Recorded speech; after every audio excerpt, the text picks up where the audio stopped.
Այսօրվա մեր թեման 33 ճշմարտության թեմաներից 22-րդն է, որը կոչվում է անձնական վկայություն։ Այս թեման անձնական վկայությունը պետք է նայենք 4 բաժիններով։ Առաջինը ինչ է նշանակում վկայություն, երկրորդը վկայության նպատակ եւ շոշափվող թեման, երրորդը ով կարող է վկայել եւ չորրորդը ինչպես կարելի է վկայել եւ վկայության արդյունքները։ Իմ առաջինը կարճ, որ հարց է տալիս, ասում է ինչ է նշանակում վկայություն, մարդը խոսում է, հայտնում է այն մասին, ինչը որ ինքը տեսել, լսել կամ որևէ ձևով զգացել է։ Օրինակ, ասենք, երբ որ մենք խոսում ենք վկայության մասին, պատկերացրեք մի երեխա հանկարծ ներս է վազում եւ ինչ անում, վկայում է, ասենք, իր ընկերների հետ ինչ-որ բան պատահեց, ասենք այն է պատմում, ինչ տեսել է կամ լսել է։ Կամ էլ մեկը վկայում է, որ հանկարծակ այսպիսի բան եղավ, ինքը շատ ուժեղ վախեցավ։ Այսինքն վկայում է իր վախի մասին, անձնական զգացած վախն է վկայում։ Մարդը կարող է անձնական իր փորձառությունից վկայել։ Ձեզ հետ, ասենք, մանավանդ տարիներին ինչ է, տարբեր գրքեր, որ կարդում էին, չէ, ասենք երաժշտական գրքեր, մեկ է մարդիկ սկսում են իրար վկայել։ Երեխաները իրար վկայում են, որ այսպիսի մի գիրք եմ կարդացել, այս ինչ հատվածը ինձ շատ դուր է եկել, իմ սրտին կպել է, կամ իր փորձառություն, կարելի է դա էլ ասել, լսածի պես մի բան է, որ մարդիկ կարող են զգալ եւ վկայել։ Երկրորդ բաժինը նայենք, որը կոչվում է վկայության նպատակ եւ շոշափվող թեման։ Իհարկե, հենց սկզբից շոշափվող թեմայից խոսենք, որ այս թեմայի դասընթացի շոշափվող թեման պետք է լինի Հիսուս Քրիստոսի ավետարանից, Հիսուս Քրիստոսի կյանքից։ Եվ վկայության նպատակը ինչն է, որ այս կյանքի թեման վկայելով մենք կարողանանք մարդկանց հասցնել փրկության թեման, մեղքերի թողության թեման, որպեսզի մարդիկ կարողանան ավետարանի վկայությունով, այսինքն որ մենք կարող ենք վկայել, ունենան հավատ, մեղքերի թողություն եւ փրկություն։ Ինչպես նաև շատ հայտնի հատվածներ, որ Պողոս առաքյալն Տեր ինքը անձամբ խոսած, ասաց ինձ հավատալով ունենան մեղքերի թողություն եւ սուրբերի ժառանգություն։ Փաստորեն այո, նպատակով է վկայվում, ոչ թե հենց այդպես իմիջիալոց ինչ որ մեկը պետք է իրեն զբաղեցնի, դե թեմա չկա, սրանից խոսանք։ Վկայողը նպատակով պետք է խոսի, հասկանալով խոսի, որ այս կյանքի թեմա եմ խոսում։ Հովանու ավետարանի 20-րդ գլուխ 30-31-րդ խոսքում տեսեք ինչ նպատակով էր գիրքը գրում, ասում է Հիսուսը էլ ուրիշ շատ նշաններ էլ արեց աշակերտների առաջին, որ չեն գրված այս գրքում, բայց սրանք գրվեցին, նպատակն ասում, բայց սրանք գրվեցին, որ նպատակը հիմա ինչն է։ Հավատաք, թե Հիսուսն է Քրիստոս Աստծո որդին, եւ որ նրան հավատալով կյանք ունենաք նրա անունով։ Տեսնում եք, առաքյալը ինչ նպատակով է իր գիրքը գրել։ Ասում է, որ դուք հավատաք Հիսուսն է Քրիստոսը, այսինքն Աստծո ուղարկածը, Աստծո օծյալը եւ նրան հավատալով կյանք ունենաք։ Տեսնում եք նպատակը ինչ է։ Այսինքն մեծ գիրք էր գրում, որ նախ մարդկանց ներկայացնեն այն թեման, որով մարդը կարող է փրկվել, ապրել, մարդկանց մասին են մտածել, ինչպես նաև Աստծուն ծառայել են եւ ճիշտ վկայություն եւ ճիշտ ճանաչողություն են տվել Աստծո մասին։ Նաև առաջին դարում, որ ասում ենք, մարդիկ հավատացել են այդ վկայության նպատակը, հենց 20-ի 30-31-ն էլ, այսինքն հասկացել էր Հովհաննեսը, որ իր գրելը, որ ինքը վկայում է իր տեսածը, իր լսածը,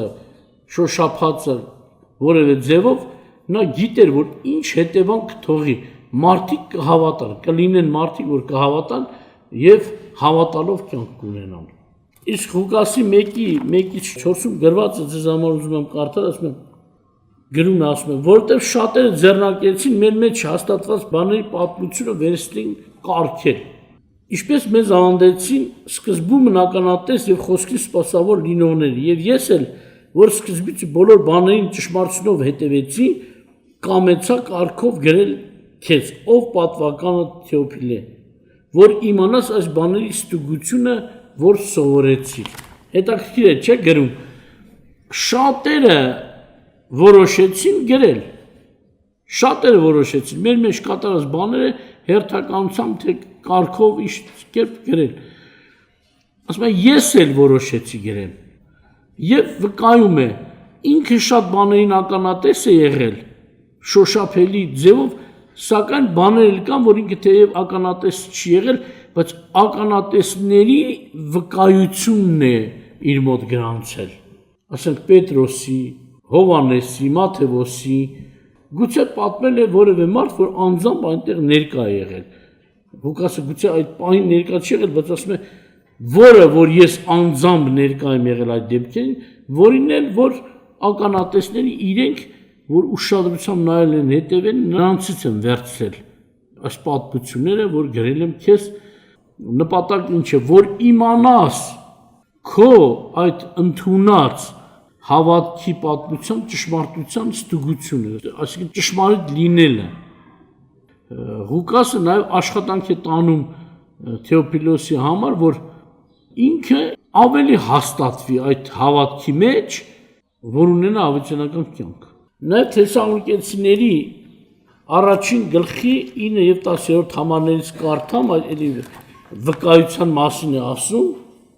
ուրեմն ասում է, որտեղ հենց իրենք պատմում են մեր մասին, թե ինչպես մենք մուտք ունեցանք ձեր մոտ եւ ինչպես դուք դարձաք կուռքերից դեպի Աստված, որ ծառայ կենթանի եւ ճշմարիտ Աստծուն, եւ սպասեք նա որդու երկնքից գալուն, որին հարություն տվեց մեռների միջից, Հիսուսին, որ փրկում է մեզ գալու բարկությունից։ Այսինքն որ ասում է հենց իրենք, այսինքն շրջապատի մասին է, տվյալ տարածքի շրջապատի հարևանների, գյուղացիների, քաղաքացիների մասին է, ասում հենց իրենք այդ ձեր շրջապատում ապրողները հենց իրենք են վկայում այն մասին, թե երբ որ մենք մտանք ձեր մոտ, այսինքն եկանք ձեր մոտ, մտանք ձեր քաղաք, խոսեցինք ձեզ հետ, ինչ հետևանք թողեց։ Հետաքրքիր է, չէ՞։ Մարդիկ են վկայում, որոնք հավատացյալներ չեն, բայց վկայում են ճշմարտությունը։ Ասում են, երբ որ Պողոսը եկավ մտավ Թեսաղոնիկե, փոփոխություններ տեղի ունեցավ քաղաքում։ Շատերը հավատացին Պողոսի քարոզած Հիսուս Քրիստոսին, Աստծո որդուն։ Այսինքն սկսեցին նաև իրենց լսածը վկայել, թե հավատացյալները ինչի մասին են խոսում։ Հիսուս Քրիստոսին, որը մեռել է, հարություն է առել եւ նրանով Աստված հավատացողին փրկում է սպասվող ինչ-որ գալիք բարկությունից։ Հետաքրքիր է, չէ՞։ Ոչ հավատացյալն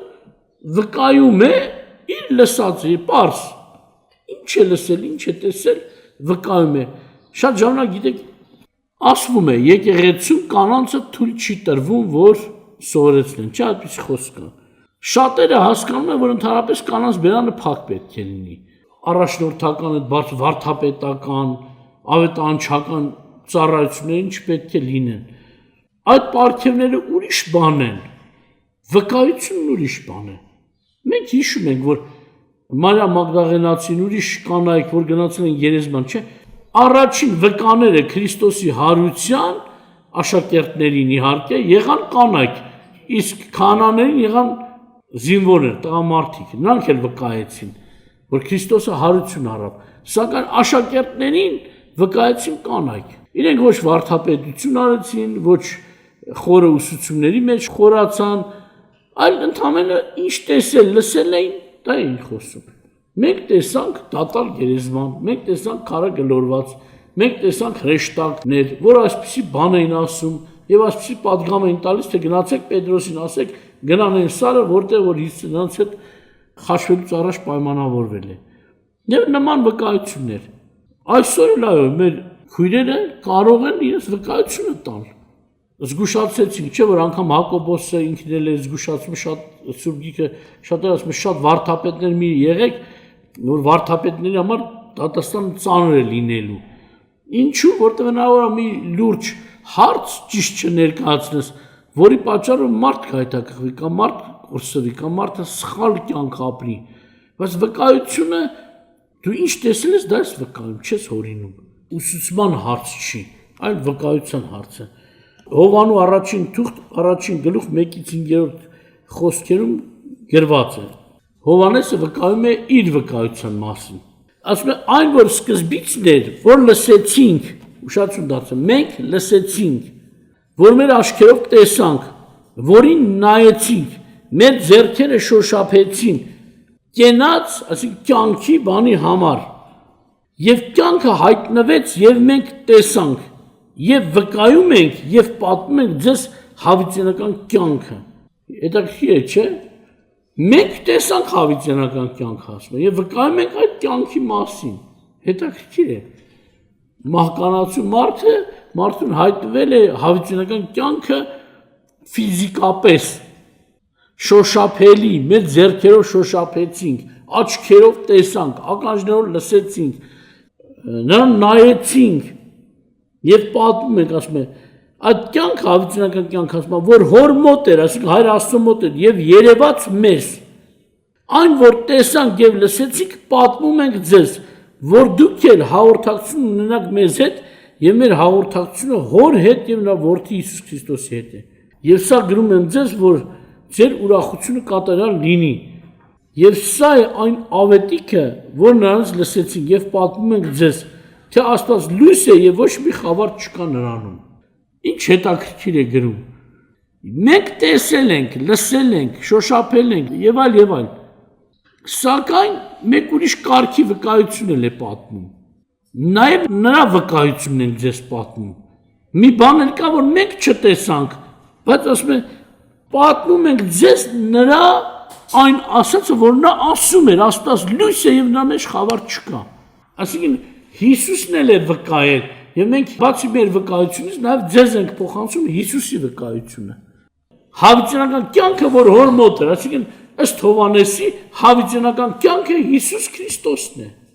Մենք տեսանք այդ հավիտենական կյանքը, որը Հոր մոտ էր, բայց եկավ մեզ մոտ։ Եվ այդ հավիտենական կյանքն էլ ինքը իր հերթին վկայեց Հայր Աստծո մասին։ Եվ մենք էլ վկայում ենք ձեզ, որ ձեր հաղորդակցությունը մեզ հետ լինի, այսինքն այո, սա էլ է վկայություն, եթե ես օրինակ այսօր վկայում եմ, գիտեք ինչ ժողովուրդ, այսինչ տեղում այսօր եղա, այսինչ դեպքը պատահեց։ Դու գնում ես տուն, ասում ես, այսինչը ասում էր, որ այսինչ տեղում ինքը տեսել այս դեպքը։ Դու քո չափով ես վկայում։ Դու ճիշտ ես վկայում, բայց արդեն ստուգում է նաև ով որ քեզ ինչ-որ բան է ասել, արդյոք ճիշտ է, եւ առաքյալները ճիշտ են խոսում, սակայն նրանք Հիսուսի վկայությունն են բերում եւ ստուգված է, Հիսուսի վկայությունն էլ ճիշտ է, իրոք որ Աստված լույս է, նրանում խավար չկա։ Աստված ձեզ պահապան։ Քրիստոսի աշակերտների հիմնական գործը սա էր, վկայում էին իրենց ապրածը, վախեցել էին, թե ուրախացել էին, թե քնել էին, թե փոթորիկ էին տեսել, թե ձայն էին լսել, բոլորը պատմում էին։ Վկայության մեջ շատ բան կարող եք վկայել, ուշադրություն դարձրեք, մարդիկ թեկուզ Հիսուսի մասին վկայեն։ Պատկերացրեք, որ մարդիկ գրի առած լինեն, վկայած լինեն, որ հանդիպեց Հիսուսին, ծովի եզրին, այսպիսի դեպք պատահեց, ձկների որսալը հրաշքով կատարեց, հետո հիվանդ բերեցին բժշկեց, հետո գնացինք այս գյուղում, այն քաղաքում հաց կերան կամ ինչ-որ բան ասեց, հիվանդներ բժշկեց, նստեցինք, զրուցեցինք, մի քանի առակներ պատմեց, բայց հանկարծ գրի առաջ չլինեին Հիսուսի փրկարար գործ, այսինքն խաչը, հարությունը, նպատակ, երկրորդ գալուստը, պատկերացնում եք, ինչ տեղի կունենար։ Մարդիկ տեղակ չեն լինի մեղքերի թողությունից եւ փրկությունից։ Բայց աշակերտները տեսնում եք շոշափելի ձևով 4 ավետարանում էլ կարևոր կետեր կան, որ շեշտել են շոշափել են։ Օրինակ, ձեզ այսպիսի մի բան ասեմ։ Երկրորդ բաժնի սա չէ, շոշափվող թեման, նաև որն է։ Օրինակ, դեպքեր կան, առակներ կան, որ մի ավետարան չգրանցել է, մյուսը չի գրանցել, չէ՞, գիտեք։ Կա, որ երկու ավետարանչի մոտ էլ գրանցված է, դեպքեր ու առակներ կան, որ գրանցված է, բայց շատ դեպքեր կան, որ գրանցված չեն։ Հովանեսի մոտ 1-2 առակ կա, համարյա թե գրած, մի քանի առակ ընդամենը, դրանց վրա շատ չի ծանրացել։ Բայց երբ որ ուսումնասիրենք 4 ավետարանը, տեսնենք ինչն է, որ 4 ավետարանի մեջ մշտական պաշտպանվող թեմա է, որ նրանք ինչ որ թողել են չեն գրանցել, այդ իր հերթին, բայց թեմա կա, որ 4-ն էլ, ասենց ասած կարմիր գծի նման իրենց գրքի մեջ բերել են։ Օրինակ, 4-ն էլ աշխատել են, ներկայացնել Քրիստոսը մարմնով եկած, մարդացած։ 4 ավետարանում էլ շոշափելի կա այս ճշմարտությունը, որ Քրիստոսը եղել է մարդու որդի։ 4 ավետարանում էլ վկայությունը հաստատում է Քրիստոսը նաև Աստծո որդի է։ 4 ավետարաններում էլ շոշափվում է Քրիստոսը մեղքերի թողության զոհն է։ Էլի բաներ կան, ես դրանց վրա չեմ ուզում կանգնել, 4 ավետարաններն էլ շեշտել են, շոշափել են Քրիստոսի մահը, հարությունը, մահվան ձևը անգամ։ Ուրեմն մենք տեսնում ենք, որ թեմաներ կան, որ շատ կարևոր են եւ ոչ մի ավետարանիչ չի մոռացել։ Ուրեմն երբ որ մենք էլ վկայում ենք, հետո պետք է ուշադրություն դարձնել, այո, ինչ են արել այս ավետարանիչները կամ 4-ի մոտ էլ շոշափվել է Քրիստոսի թագավորության հարցը, հավիտյանական թագավոր լինելու։ 4-ի մոտ էլ շեշտվել է մարդը հավիտյանական կյանք կարող է ունենալ։ Պատկերացրու մենք խոսենք ու այս կարևոր հատվածների մասին չխոսենք։ Հա, թող խոսացած լինի, հա, ջրեղեն եղավ, մի քիչ սարսափելի ձևով է ներկայացված, մի քիչ են ստից է խոսում, որ ոմանք գիրք են գրել, իբրև թե Նոյը հրավիրում էր, եկեք, իբրև թե Նոյը վկայում էր եւ հրավիրում էր, եկեք, մտեք, տապան, ժողովուրդն էլ չէր գալիս, Նոյը դեռ սխալ չէր անի, ասել եկեք, մտեք, տապան։ Նոյը պատգամ էր առե, դու քո ընտանիքով 8 հոգի միայն։ Ինչպես կարող է Նոյը Աստծո խոսքից անցնել ու ասել ժողովուրդ եկեք հազարներով լցրեք տապան, հա։ Նոյը հնազանդ մարդ էր։ Ինչպես որ Մովսեսն ասում է, այսպես արա եւ գրված ասում է, Մովսեսը այնպես արեց, ինչպես որ նրան եղել էր պատգամը։ Նոյի համար էլ ասում է, այնպես արեց, կառուցել ամեն ինչը, ինչպես որ Աստված ասել էր, դա շեշտվում է։ Տապան կառուցելուց առաջ Նոյին ասվել էր Աստծո կողմից. դու քո կինը, քո 3 որդիները եւ նրանց կանայք 8 հոգի մտնեք տապան։ Նաեւ օրինակ գործկարգելուց 10:34-43-ում շոշափելի ձևով պաշտպանվում է այդ իրականությունը Քրիստոսի մարդու որդի լինելը, Աստծո որդի լինելը, Աստծո սամաված դատավոր լինելը, նրա մահը, հարությունը, երկրորդ գարստան ծրագիրը, հավիտյանական կյանքը, մեղքերի թողությունը, ապաշխարության հրավերը, այս կարևոր ճշմարտությունները միշտ պաշտպանվում են։ Ուշադրություն դարձրեք, եթե չեք ալարի, իհարկե չպետք է ալարեք, գնացեք կարդացեք գործառաքելոցի մեջ Պետրոսի, Պողոսի կամ մյուս Ստեփանոսի, մյուս ովքեր որ վկայել են բոլորի քարոզները կարդացեք։ Տեսեք, որ շատ իրար նման է։ Ոչ թե նրանք պայմանավորվել են այսպես խոսանք, այլ նրանք հասկացել են ինչ պետք է խոսան, որ մարդիկ փրկություն ստանան։ Նաև առաջին Կորինթացիների 15-ի 1-4-ն եմ ուզում կարդալ ձեզ համար, հետաքրքիր է Պողոսը խոսում է այն մասին, թե ինչ է ինքը վկայել, ինչ է ինքը ներկայացրել իրենց Կորինթացիներին։ Ասում է, իմացնում եմ ձեզ, եղբայրք, այն ավետարանը, որ ավետարանից ձեզ, որն էլ ընդունեցիք, որի մեջ էլ կանգնացեք, որով էլ փրկվում եք այն բանով, որ ձեզ ավետարանեցի, եթե ամուր բռնեք նրան եւ եթե զուտ տեղը չեք հավատացել, որտեղ ես առաջուց այն տվի ձեզ, որ ես էլ ընդունեցի, թե Քրիստոսը մեր մեղքերի համար մեռավ գրքերի համար, եւ թե թաղվեց եւ երրորդ օրը հարություն առավ գրքերի համեմատ։ Ուշադրություն դարձնում եք, ես մի թեմա եմ տվել ձեզ, որը ընդունելով դուք փրկվում եք, բայց հաստատ պահեք մինչև վերջ այդ փրկության թեման։ Սակայն շեշտում է ինչ որ չափով այն թեմաները, որի մասին խոսել է։ Քրիստոսը մեռավ մեր մեղքերի համար։ Արդեն դա պարզ է, որպես մարմին ունեցող մեռավ։ Ինքը ներկայացրել է Կորինթացիներին, եթե թուղթը կարդանք, տեսնեք, որ շատ է շոշափում Քրիստոսի մարդեղությունը, Քրիստոսի մարդու որդի լինելու մասին։ ասում Քրիստոսը մեռավ գրքերի համատ, նաև թաղվեց, երրորդ օրը հարցուն առավ գրքերի համատ, ինչպես որ գրված է եւ մնացածը։ Ուրեմն մենք տեսնում ենք, որ Պողոս առաքյալը նպատակով էր այդ թեմաները ներկայացրել, այսինքն սենց չի, որ գիտեք, եթե մենք գնանք մի տեղ, մենք եմ մտածենք Տեր Աստված, տենից տեսնես ինչ խոսենք, ինչ անենք, ոնց անենք, դու ինձ շատեր ասում են բերանուն լեզու տուր, դու խոս դիր իմ բերանուն, արդեն Աստված խոսքը տվել է ավետարանով, մենք պետք է հասկանանք, որն է փրկարար թեման, այդ խոսիր, քո հարազատների, քո բարեկամների, քո ընտանիքի հետ, որ փրկվեն, այս վկայությունը տուր, սակայն մենք տեսնում ենք, որ առաքյալների քարոզների մեջ, շոշափվող թեմաների մեջ կան Քրիստոսից բացի նաև ուրիշ վկայություններ։ Օրինակ, նայած ունկնդիրներն ովքեր էին։ Հիմնական նպատակը սա է՝ մարդկանց ճանաչեցնել փրկչին, ճանաչել Աստծո ծրագիրը, որ նրանք փրկություն ունենան։ Սակայն եթե ունկնդիրները, ասենք լսողները հրյաներ էին, տեսնում ես առաքյալները օգտագործում են հրյաների պապերի պատմությունը, որպեսզի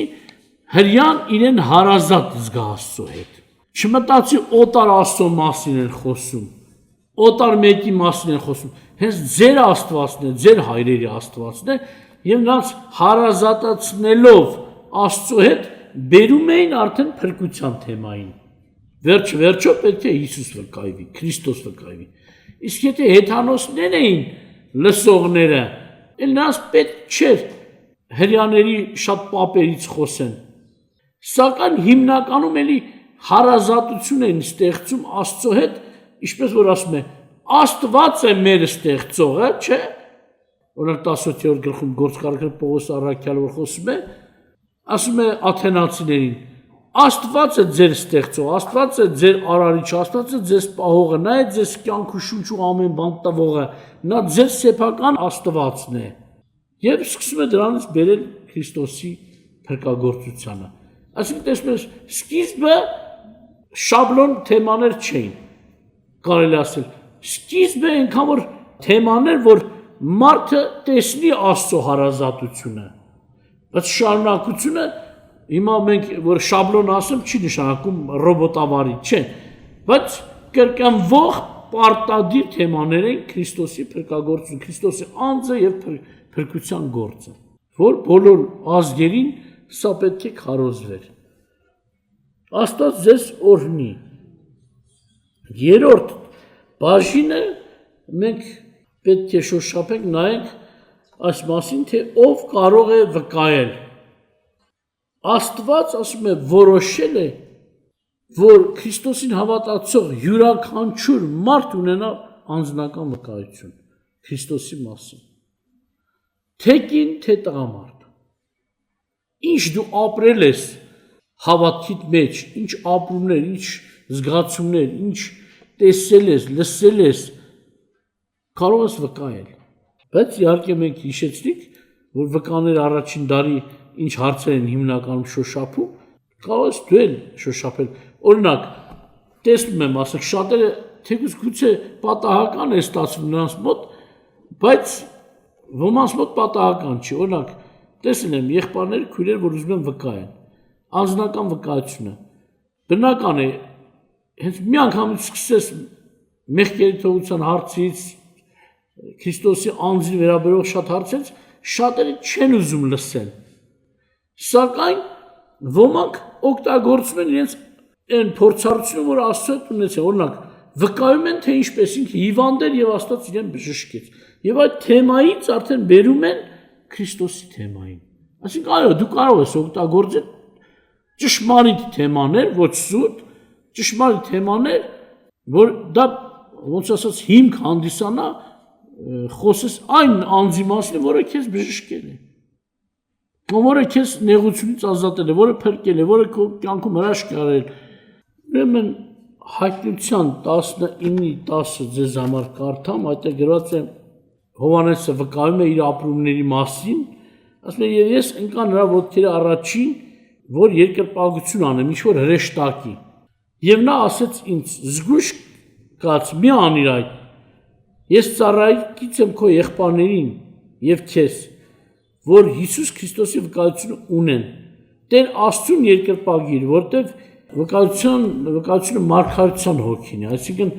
այդ վկայությունը, որ ես տալիս եմ, այլ Աստծո հոգու ազդեցությունն է, որ ես վկայում եմ։ Այսինքն այո, մեր մեջ պետք է լինի վկայության հոգին էլ, այսինքն այս չի, որ մենք միայն ճիշտ է, որ մենք հոժարվում ենք, Աստված էլ հաջողում է։ Չէ՞, Սուրբ Հոգու մկրտության թեմայի մեջ մենք խոսացինք, չէ՞ որ Տերը, որ ուզում էր ամեն մարդ վկայի իր մասին, ինչ է ասում, սպասեք, վերևից զորություն կառնեք եւ իմ վկաները կլինեք։ Իմ վկաները կլինեք։ Ճիշտ է, որ Աստված ուզում է ամեն մարդ վկայի, սակայն Աստված օրհնում է, օգնում է, հաստատում է քեզ ճշմարտության վկայություն տալու համար։ Նախ վկայողին Աստված ուզում է, որ ինքը ունենա Սուրբ Հոգով ավելի մկրտություն, որ կարողանա ավելի զորավոր վկայություն տա։ Եթե մեկն է մկրտված չի, բայց գոնե էլի Սուրբ Հոգով լինի, ինչպես այս հրեշտակ ասաց։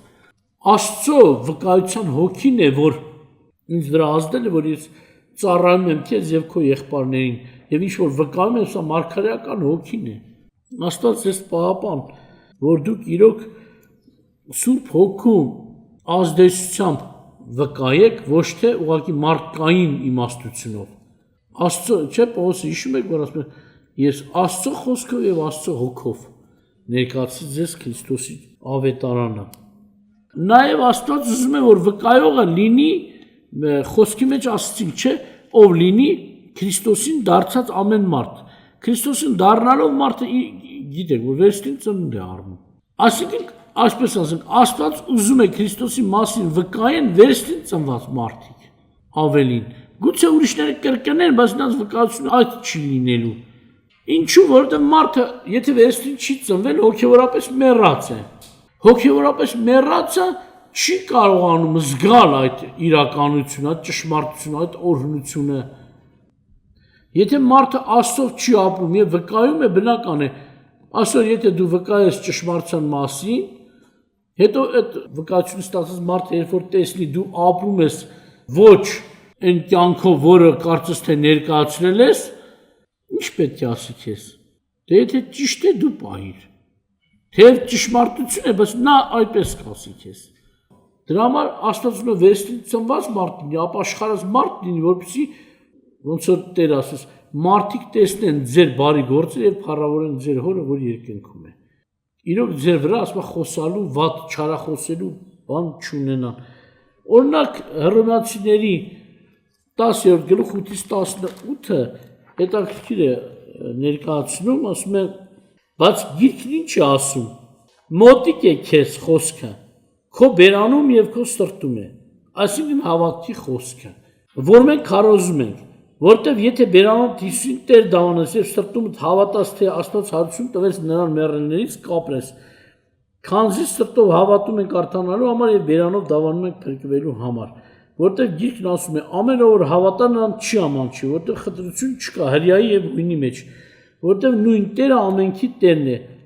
առատ ամենքի համար, որ կանչում է նրան, որտեվ ամեն ով որ Տիրոջ անունը կանչի կապրի։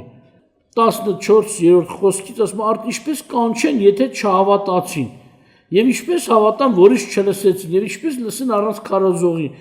եւ ինչպես քարոզեն, եթե չուղարկվեն, ինչպես գրված է, որքան գեղեցիկ են նրանց ոտքերը, որ խաղաղություն են քարոզում եւ բարի բաներ են ավետիք տալիս,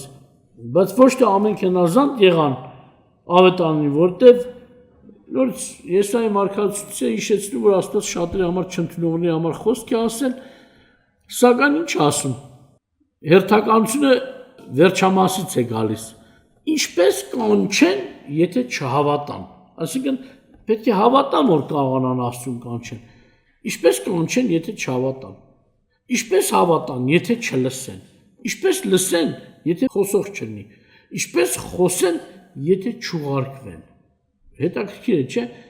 այսինքն ճշմարտություն է, թե ոչ, եթե ես մի բան չեմ լսել, ինչպես կանչեմ, այդ շարանի մեջ սա է ճշմարտություն, ինչպես խոսեն, եթե չուղարկվեն, բայց Աստված վերստին ծնվածներին լիազորել է, ուղարկել է, խոսելու զորություն կառնեք իմ վկաները կլինեք ապաշխարածներին պետք է խոսեք վերստին ծնվածը կարող է խոսել ուրեմն Տերը օրհնի ձեզ որ դուք կարողանաք այս ճշմարտության մեջ հաստատ լինել նաև այսինքն շատերը ասում են ինչ անեմ մարդիկ մտածում են որ պետք է ասես մի գողացի մի շնացի սուտ մի խոսա այս մի արա այն մի արա եւ ասեմ այո փառք ասում այդ չարությունը ազատվել եմ անում եմ Աստծո պատվիրանը կատարում եմ նաև վկայության պատվիրան կա որ դու սա էլ պետք է անես չլռես հիմա ուզում եմ կարդալ երկրորդ Կորինթացիների 4:13-ից ասում է բայց միևնույն հավատքի ոգին ունենալով ինչպես գրված է հավատացի ու նրա համար խոսեցի մենք էլ հավատում ենք եւ սրա համար խոսում ենք այսինքն եթե մեկը հավատում է ինստինկտիվ այդ հենց հավատքը մի դրթող պատճառ է որ դու խոսես մի ուժ է ինձ չի որ մենք ձևականություն անենք կան թեև ինձ ձևականությամբ աշխատողներ այսօր աշխարհում որ վկայությունը դարձնել են օրինակ ասած գումարով աշխատանքով որպես թե իբրև աշխատանք մարդը վկայում է որպես թե աշխատանք բնական արդեն նրանց հավատքի հետ կապ չունի արդեն սա հակառակ է Աստծո խոսքին օրինակ Սամոս 50:16-ից 20-ում գրված է որ Տերը հանդիմանում է ամբարիշտին անգամ ամբարիշտին ասում է քեզ ինչ որ դու իմ խոսքը վերցնում ես քո շրթունքների վրա այսինքն Աստված դա չի հավանում եթե մարդը անգամ ոչ թե միայն չի հավատում շատ ժամանակ այսպես է մարդու թվում է թե ինքը հավատացող է բայց եթե լավ կյանքով չի ապրում ինչպես Սամոսիցին ասում է ամբարիշտ կյանքով Աստված անգամ նրան էլ թույլ չի տալիս որ սուրբ թեման ամբարիշտը վկայի թեև այսօր գիտենք շատ ամբարիշտներ խոսում են հենց դրա համար էլ աշխարհում Տիրոջ խոսքը հենց ասում է ձեր պատճառով իմ անունը հայոյվում է հեթանոսների մեջ լավ կյանք չապրող վատ կյանքի տեր հատացա կոչվածներ որոնք իբրև Աստծո մասին են խոսում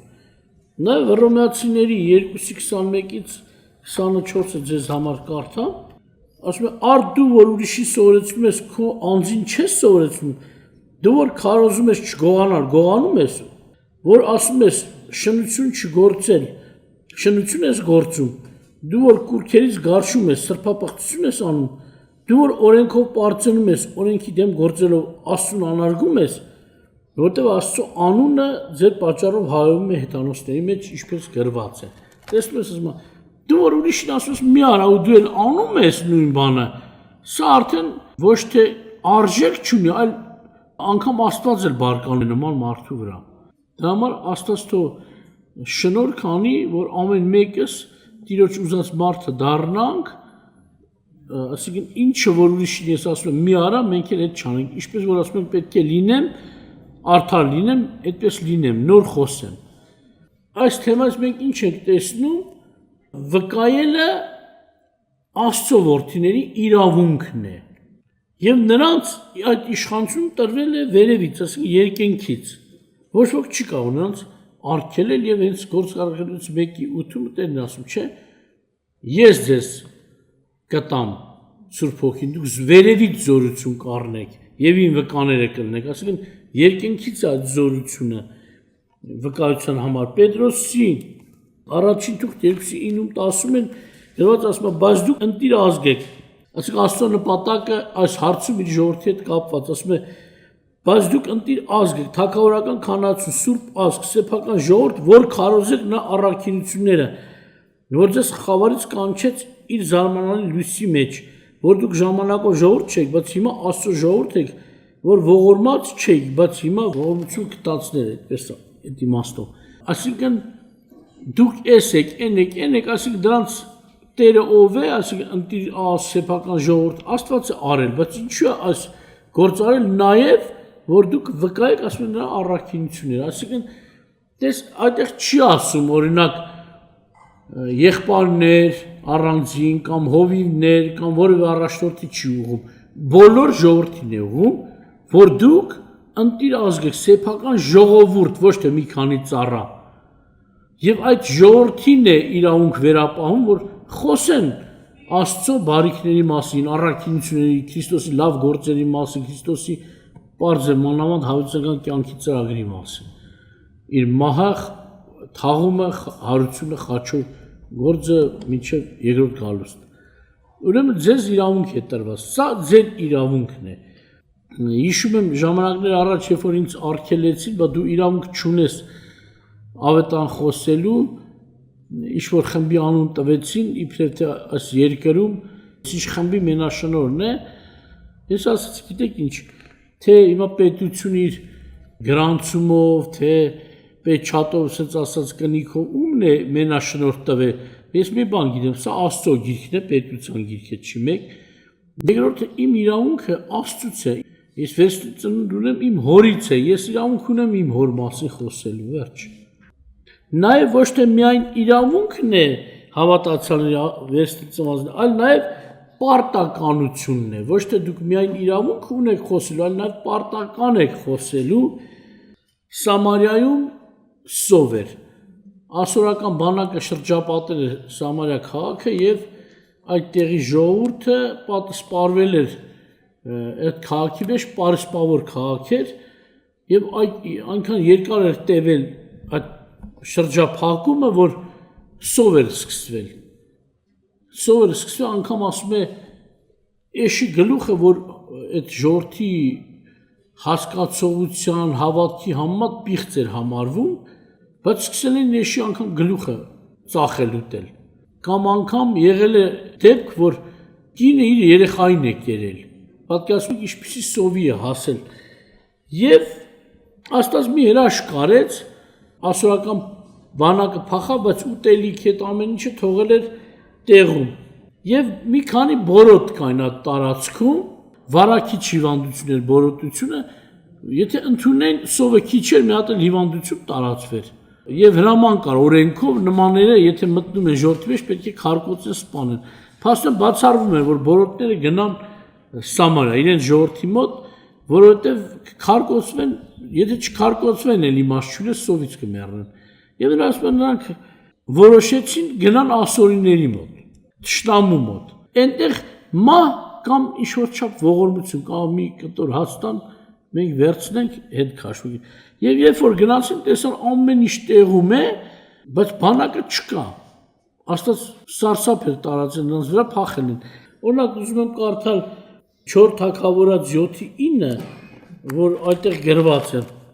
Սակայն նրանք իրար հետ ինչ խոսեցին, հետաքրքիր ասում են, եւ իրար ասեցին. մենք այսպես անելու չենք, ոմանք հարցակվել էին հաց են ուտում սովից, ոմանք ոսկիներ էին հավաքում, բայց մեկ էլ խելքի եք ասում, սա ճիշտ բան չի, որ մենք անում ենք։ Ասում ես, այս օրը ավետիքի օր է, եւ մենք լռել ենք եւ մնում ենք մինչեւ առավոտյան լույսը, այն ժամանակ մենք հանցավոր կգտնվենք, ուրեմն եկեք գնանք եւ հայտնենք թագավորի տանը այս մասին։ Ուրեմն ինչ են ասում, սա ավետիքի օր է, այնտեղ մարդիկ են սովամահ լինում, մենք լռել ենք, ասում եթե մինչ առավոտ լռենք, հանցավոր ենք։ Հասկացան մարդիկ, որ չի կարելի լռել, այս տվյալ բանի սովից ազատվելու ժամը եկե, կամ էլ պատկերացրեք, մեկը մահվան հիվանդությունով, ասենք ինչ-որ ծանր հիվանդությունով հիվանդ է, հանկարծ դու գիտես ինչ միջոցով կարելի է, որ նա բուժվի ու ձանդ կտրել ես։ Նման մարդու ինչ կասեն մարդիկ։ Հանցավորի պես է նա, հանցավոր է։ Եթե դու ողորմությունը, ճանապարհը գիտես, փրկության ու չես ասում։ Նմանապես եթե մարդը այսպես վերաբերում, ասենք մարդկանց հանդեպ Քրիստոսի ավետարան չասի, նա հանցավոր է այդ մարդկանց հանդեպ, որ փրկությունը գիտի եւ չի խոսում։ Սակայն եթե խոսում է, իրենք են մերժում այդ մեղքի իրենց վիզը։ Դու քեզ ազատում ես պատասխանատվությունից։ Կամ Առակաց 24:11-ում նորից գրված է, ասում է օրհնություն տվող անձը կգիրանա եւ ոռոգողը ինքն էլ կոռոգվի։ Ժողովուրդը անիծում է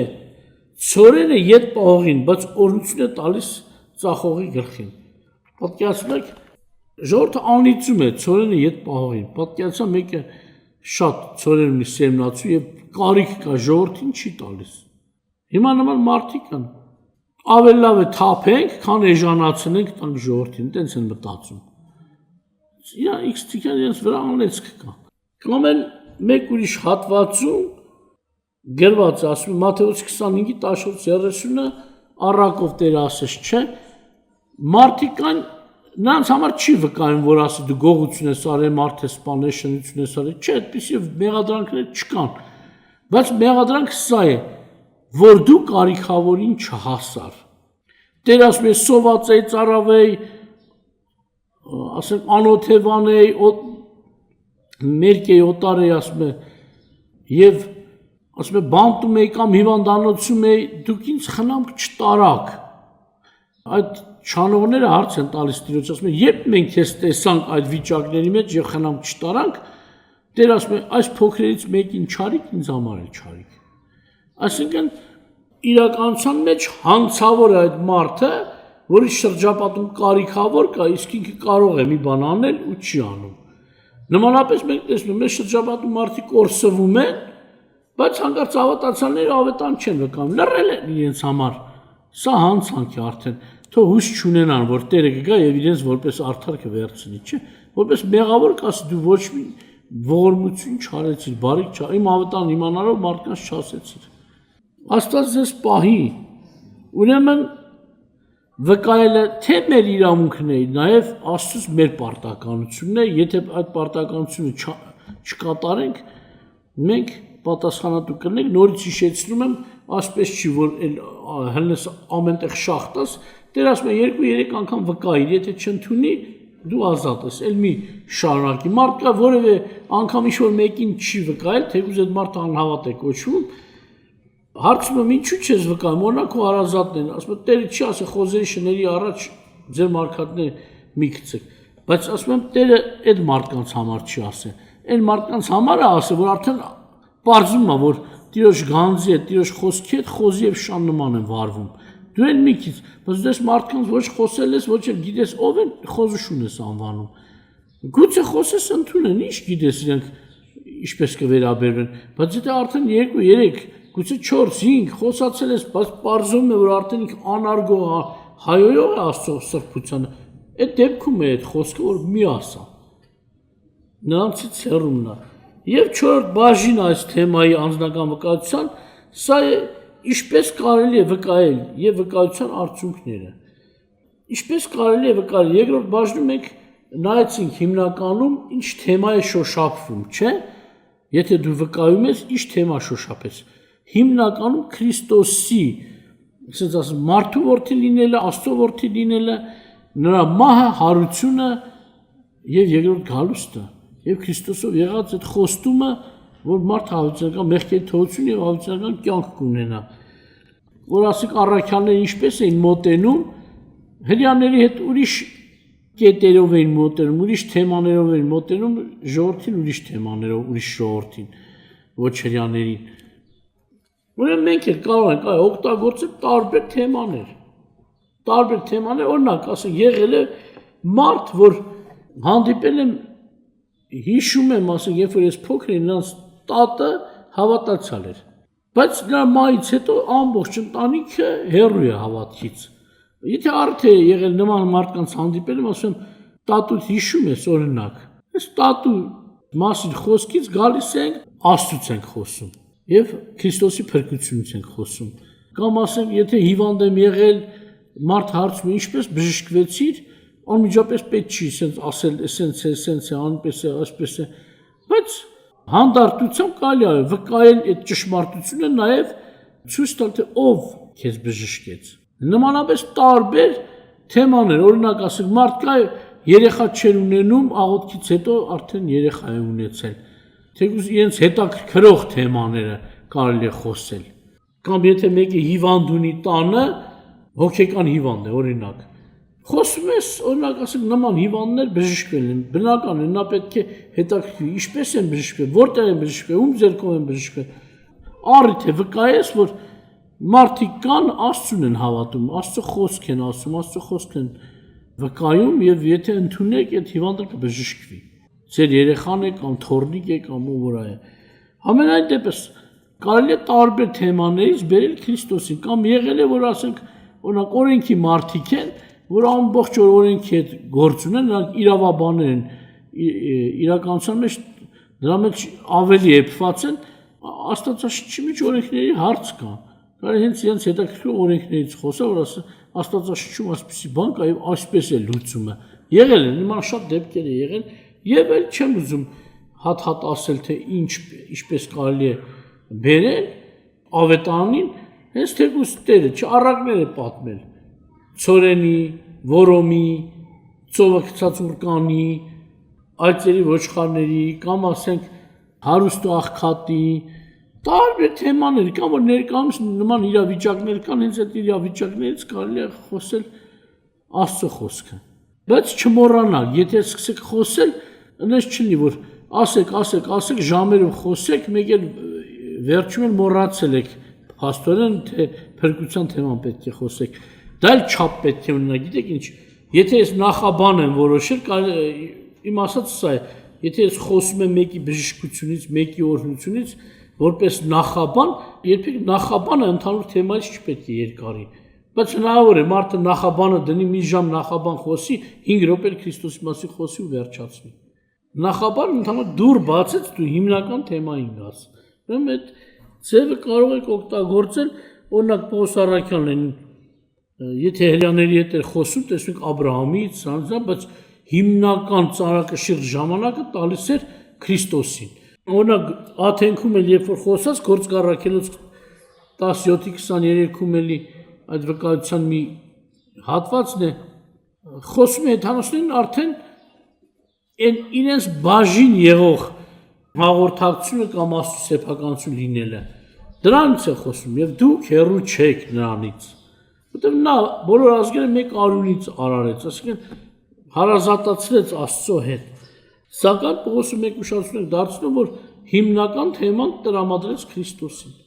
դա նա է փրկիչը նա է ինչպես Հովհաննես ասաց նա է հավիտենական կյանքը եթե դու ուզում ես մարդիկ հավիտենական կյանք ունենան հավիտենական կյանքից խոսի այսինքն Քրիստոսից խոսի որ նա կյանք ունենա այսինքն մեզ պետք չի սուտ բաներ հորինել Աստծո մասին վկայել կարող է մեկը մտածի ինչ անել որ այս ժողովրդի ուշադրություն դրան այմար դե մի սուտա իբրև թե Աստծո փառքի համար թող պատմի մեկ էլ սկսի հորինել իբրև թե այս ինչ գյուղում են ինչ քաղաքում աղոթք է եղել այսպիսի մարդ է բուժվել այսպիսի մարդ ստեր հորինի ասի իբրև թե մարդիկ սկսեն ականջ դնեն նախ Աստված այդպիսի ստերի կարիք չունի որ ստերով հրավիրես իրեն եթե պետք լինի Աստված իրականում կարող է այդ գործը անել ինչ արել է դու արածը բավական է արածի մասին պատմի մեզ պետք չի սուտ դեպքեր որոշենք հորինենք դրանցով իբրև թե Աստված փառավորենք բազմակոմանի բազմատեսակ բազմիմաստ ազդեցություն ունի չի ավետարանի խոսքը դեպի լավը սակայն մի քանի օրհնություններ նշենք որ ավետարանի վկայությունը մարդը կարող է ձեռք բերել օրինակ օրհնությունից մեկ առաջին հերթականությունը կարևոր չի որ թե ավետարանի վկայությունը ինչ հետևանք կարող է թողել լսողի վրա օրինակ առաջինը ասում են լսողը կստանա փրկության հնարավորություն Հռոմեացիների 10:14-ից չի ասում լսեն հավատան չէ ընդունեն փրկվեն հնարավորություն ունի նախ դու լսողին փրկության հնարավորություն ես տալիս ոչ թե փրկություն տվող Աստված է եթե մարդը ընդունում է սակայն մեր դերն ինչու՞մ է մենք իր առջև դնում ենք բացում ենք դուռը որ նա կարող է ընդունել եւ արդեն Աստծո հետ գործուն Աստված նրան փրկի Փաստորեն վկայողը լսողին հնարավորություն է տալիս կյանք ունենալու, փրկություն ունենալու կամ նաև վկայությունը կարող է ունենալ հետևյալ արդյունքը եթե արդեն ընդունել է թեկուզ շատերը չեք ընդունել եք Աստծուն բայց պահեր կա, թեմաներ կա գուցե չեք հասցրել իմանաք Սուրբ գրքից կամ թեկուզ առօրյայից եթե Աստված մի գործ ալ բայց որ սկսում վկայել մանրացնել ոնց է դասընթացն է չէ ինչքան տարբեր թեմաների մեջ մենք տեսնում ենք Քրիստոսով եղած օրհնությունները թեմաներ արդեն հնարավորություն է տալիս ապաշխարածին աճելու դեպի կատարյալ մարդ լինելու կամ երրորդը ինչ հետևանք կարող է ունենալ նաև վկայողի համար կարող է փորձառություն լինի թե վկայվող այսինքն կարելի է ասել որ ասում է ոռոգողը նաև կոռոգվի, չէ՞ նոր առակացից այդպեսի համար, թեև դու վկայում ես ուրիշի համար, հենց ինքդ էլ ես օգտվում։ Նախ թարմանում է քո հիշողությունը, շատ ժամանակ որ դու պատմում ես, քո պատմելու ժամանակ հայտնություններ է լինում։ Մի նոր բան ես նկատում այդ պատմության մեջ, որ դու չէիր ուշացում դարձնել։ Ուրիշն ես վկայում, բայց քեզ համար օրհնություն է։ Այսինքն ոչ թե միայն ուրիշը, որ աճի, դու էլ ես աճում, նախ սա երկրորդ քայլի մեջ եւ երրորդը, որ դու ունենում ես փորձառություն նոր ձևերով կարող ես, ասենք ավելի հեշտ, ավելի ոնց ասես կրթված ձևով ներկայացնես ավետարանը, ասենք քո վկայությունը քեզ համար փորձառություն է, ասենք դու քո հոր արքայության համար ես աշխատում, քո հոր արքայությունն ես տարածում, դու ինքդ դառնում ես Աստծո հետ գործակից, հետաքրքիր է, Աստծո ավետարանի տարածող, այսինքն արքայության տարածում։ Իհարկե Մատթեոս 24:14-ում նույնիսկ խոսում է, որ արքայության ավետարանը աշխարհում մեկ պետք է տարածվի։ Աստված ձեզ օրհնի իրականության մեջ վկայության գործը ուրիշ օրհնություններ է տալիս, բայց եթե դուք չվկայեք, այդ օրհնություններից զրկվելու եք։ Մի կարևոր օրհնություն է ասել, որ վկայողը կարող է ստանալ, երբ որ դու սկսում ես վկայության կյանք ունենալ, անգամ եթե նեղություններ են լինեն, դժվարություններ լինեն, բայց քո մեջ ուրախություն կա, խաղաղություն կա, ցնծություն կա, վկայողի մոտ կա։ Իսկ եթե մեկը վկայություն չունի, տխուր, տրտում, հենց դից էլ կարող է զգալ։ Քույր եղբայրներին նայես, կարող է զգալ, ովքեր վկայության կյանք ունեն, չունեն։ Որտեղ վկայության կյանքը բարի հետևանք անպայման թողնում է։ Մարդուն ուրախացնում է։ Այնպիսի թեմա է, որ մարդը կարելի ասել են նվագողների նման, որ ուրիշի համար նվագում են, միևնույն ժամանակ իրենք են ուրախանում, չէ՞, նվագի հետ։ Դա վկայողը, թեկուզ ուրիշի համար է վկայում, բայց ինքն դրա մեջ ուրախություն եւ հաճույք է ստանում։ Աստված ձեզ պահապան։